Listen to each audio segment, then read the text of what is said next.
Festival. They are going to receive 17,000 pesos. Thank you, the champion. 2024 My Spice Street Dance Competition. Group number. They're going to receive 70,000 trophy coming from our beloved Barangay Captain Limio Gutierrez. Ladies and gentlemen, put your hands together as we welcome that champion. Group number.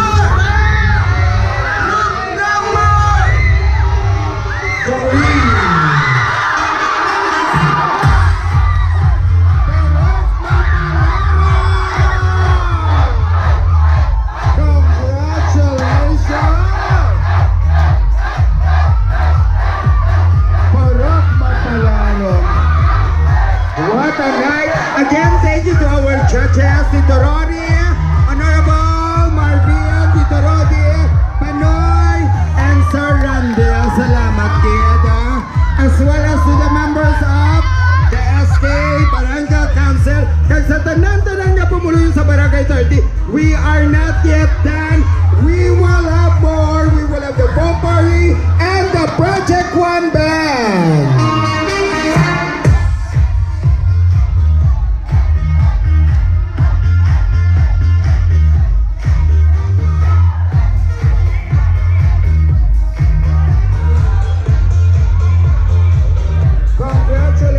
To all the participating groups, just always remember you are all winners on your own respective rights.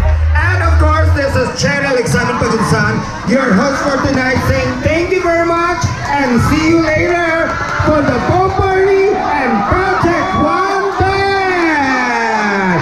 God bless everyone.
Interview, interview.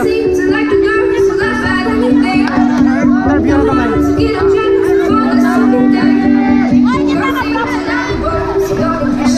So, gamay lang. So guys, support na ang choreographer sa Miss Magic Festival nga nag-champion.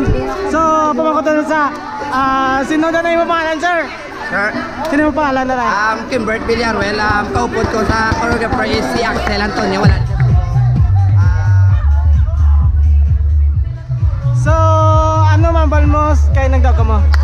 Siyempre, nalipay kami, kay nakuha na mo ng champion. Kag wala mo kami ka-expect, kay do lipot lang among preparasyon, kag do mga very 1 week or below pa na naman. Ano mambal mo sa mga nagbulik sa inyo, sa mga nagsuporta sa inyo?